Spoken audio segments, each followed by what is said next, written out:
ಮೊನ್ನೆ ಹೋಟೆಲ್ಗಳ ಮೇಲೆ ದಾಳಿ ಮಾಡಿದಾಗ ಅಲ್ಲಿ ಕೊಳೆತೋದಂತಹ ಮಾಂಸವನ್ನ ಅವರು ಫ್ರೀಸ್ ಮಾಡಿದ್ರು.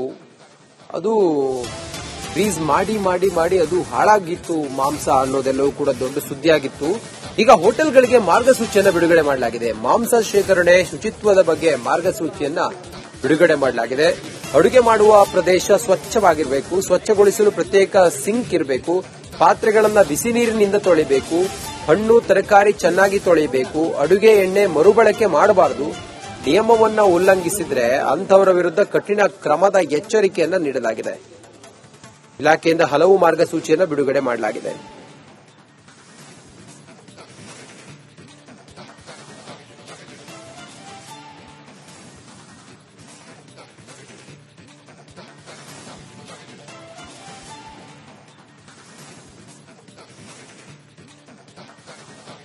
ಮೊನ್ನೆ ಅಷ್ಟೇ 5 ಸ್ಟಾರ್ ಹೋಟೆಲ್ಗಳು ಸೇರಿದಂತೆ ಪಬ್ಗಳ ಮೇಲೆಲ್ಲ ದಾಳಿ ಮಾಡಿದ್ರು. ದಾಳಿ ಮಾಡಿದಾಗ ಅಲ್ಲಿ ಯಾವುದೇ ನಿಯಮಗಳನ್ನ ಇವರು ಪಾಲಿಸ್ತಾ ಇರಲಿಲ್ಲ ಮತ್ತು ಯಾವುದೇ ಹೈಜಿನಿಕ್ ಇರಲಿಲ್ಲ. ಮಾಂಸ ಎಲ್ಲ ಹಾಳಾಗಿತ್ತು.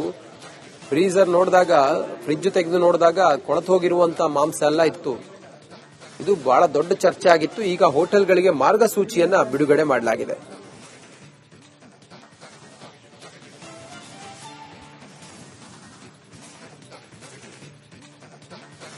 ಹೆಚ್ಚಿನ ಮಾಹಿತಿಯೊಂದಿಗೆ ನಮ್ಮ ಪ್ರತಿನಿಧಿ ದೀಪ್ತಿ ತೊಳ್ಪಾಡಿ ನಮ್ಮ ಜೊತೆಲಿ ಈಗ ನೇರ ಸಂಪರ್ಕದಲ್ಲಿದ್ದಾರೆ. ದೀಪ್ತಿ, ಏನೇನು ಮಾರ್ಗಸೂಚಿಯನ್ನ ಈಗ ಬಿಟ್ಟಿದ್ದಾರೆ, ಅದರ ಪ್ರಕಾರ ಇನ್ಮೇಲೆ ಹೋಟೆಲ್ಗಳಲ್ಲಿ ಏನೇನು ನಿಯಮಾವಳಿಗಳನ್ನ ಪಾಲಿಸಬೇಕಾಗುತ್ತೆ ದೀಪ್ತಿ?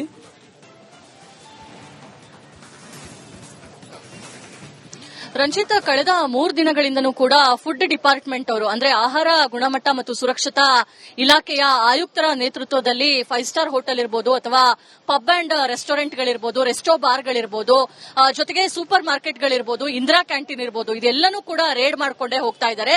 ಇಲ್ಲಿ ತನಕ ಸರಾಸರಿ 640 ಕೆಜಿಯಷ್ಟು ಕೊಳೆತ ಮಾಂಸ ಹಾಗೆ ಮೀನು, ಮಟನ್ಗಳನ್ನ ಕಲೆಕ್ಟ್ ಮಾಡಿರುವಂತದ್ದು. 300 ಕೆಜಿಗೂ ಹೆಚ್ಚು ತರಕಾರಿಯನ್ನ ಕೂಡ ಕಲೆಕ್ಟ್ ಮಾಡಲಾಗಿದೆ.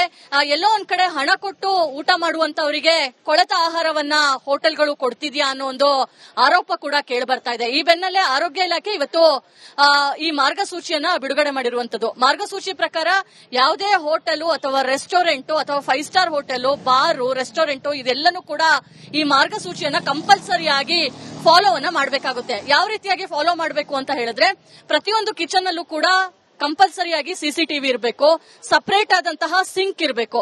ಆ ಸಿಂಕ್ ಏನಕ್ಕೆ ಅಂತ ಹೇಳಿದ್ರೆ, ಒಂದು ಪಾತ್ರೆಗಳನ್ನ ತೊಳೆಯೋದಕ್ಕೆ, ಮತ್ತೊಂದು ಆಹಾರ ಪದಾರ್ಥಗಳನ್ನ ತೊಳೆಯೋದಕ್ಕೆ.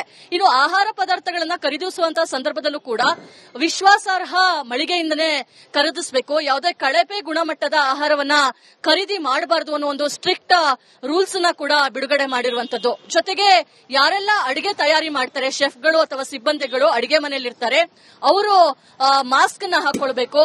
ಹಾಗೆ ಒಂದ್ ರೀತಿಯ ಕೈಗವಸವನ್ನ ಹಾಕೊಳ್ಬೇಕು. ಇದೆಲ್ಲದನ್ನು ಹಾಕೊಂಡು ಪ್ರತಿಯೊಂದು ನೀಟಾಗಿ ಅಡಿಗೆಯನ್ನ ತಯಾರು ಮಾಡಬೇಕಾಗುತ್ತೆ. ತಣ್ಣಗಿರುವಂತಹ ಆಹಾರವನ್ನ ಕೊಡ್ತೀವಿ ಅಂತ ಹೇಳಿದ್ರೆ 15 ಡಿಗ್ರಿ ಉಷ್ಣಾಂಶದಲ್ಲಿ ಕೊಡಬೇಕಾಗುತ್ತೆ.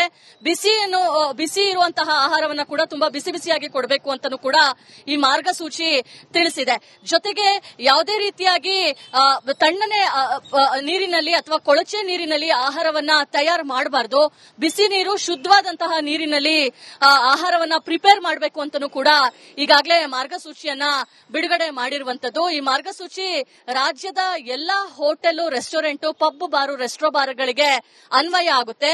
ಒಂದ್ ವೇಳೆ ಯಾಕಂದ್ರೆ ಈ ರೇಡು ಇಲ್ಲಿಗೆ ನಿಲ್ಲೋದಿಲ್ಲ. ಫುಡ್ ಆಫೀಸರ್ಸ್ ಇನ್ನೂ ಒಂದು ವಾರ ಬಿಟ್ಟು ಅದೇ ಒಂದು ಮಳಿಗೆಗಳಿಗೆ ಅಥವಾ ಆಹಾರ ಉತ್ಪನ್ನ ಮಾಡುವಂತಹ ಮಳಿಗೆಗಳು, ಹೋಟೆಲ್ಗಳು, ರೆಸ್ಟೋರೆಂಟ್ಗಳು, ಪಂಚತಾರ ಹೋಟೆಲ್ಗಳಿಗೆ ವಿಸಿಟ್ ಕೊಡಬಹುದು. ಅಂತಹ ಸಂದರ್ಭದಲ್ಲಿ ಈ ಮಾರ್ಗಸೂಚಿ ಕಟ್ಟುನಿಟ್ಟಾಗಿ ಪಾಲನೆ ಮಾಡಲಿಲ್ಲ ಅಂತ ಹೇಳಿದ್ರೆ ಲೈಸೆನ್ಸ್ ನ ಕ್ಯಾನ್ಸಲ್ ಮಾಡುವಂತಹ ಒಂದು ನಿರ್ಧಾರವನ್ನ ಕೂಡ ತಗೊಂಡಿದ್ದಾರೆ. ಅಷ್ಟೇ ಅಲ್ಲ, 5,000ದಿಂದ ಸರಾಸರಿ 5 ಲಕ್ಷದವರೆಗೂ ದಂಡವನ್ನ ಹಾಕಬೇಕು ಅಂತನೂ ಕೂಡ ಈ ಮಾರ್ಗಸೂಚಿಯಲ್ಲಿ ಅಂದ್ಕೊಂಡಿರುವಂತದ್ದು. ಮಾರ್ಗಸೂಚಿಯಲ್ಲಿ ಇಲ್ಲ ಅಂತ ಹೇಳಿದ್ರು ಕೂಡ ಪ್ರಾಧಿಕಾರದಿಂದ ಈ ಒಂದು ನಿರ್ಧಾರವನ್ನ ಕೈಗೊಳ್ಳಲಾಗಿದೆ. ಯಾವುದೇ ಆಹಾರವನ್ನ ತಯಾರು ಮಾಡುವಂತಹ ಸಂದರ್ಭದಲ್ಲಿ ಶುಚಿತ್ವಕ್ಕೆ ಮೊದಲ ಆದ್ಯತೆಯನ್ನ ಕೊಡಬೇಕು. ಯಾವುದೋ ಕಳಪೆ ಗುಣಮಟ್ಟದ ಆಹಾರ ಪದಾರ್ಥಗಳನ್ನ ತಗೊಂಡು ಆಹಾರವನ್ನ ಪ್ರಿಪೇರ್ ಮಾಡಿ ದುಡ್ಡು ಕೊಡುವಂತಹ ಗ್ರಾಹಕರಿಗೆ ಅದನ್ನ ಉಣಬಡಿಸಬಾರದು ಅಂತ ಹೇಳಿ ಈ ಮಾರ್ಗಸೂಚಿಯನ್ನ ಆರೋಗ್ಯ ಇಲಾಖೆ ಹಾಗೆ ಆಹಾರ ಗುಣಮಟ್ಟ ಮತ್ತು ಸುರಕ್ಷತಾ ಪ್ರಾಧಿಕಾರದವರು ಇವತ್ತು ಬಿಡುಗಡೆ ಮಾಡಿರುವಂತದ್ದು. Ranjith. Okay Deepthi, thank you ನಿಮ್ಮೆಲ್ಲ ಮಾಹಿತಿಗಾಗಿ.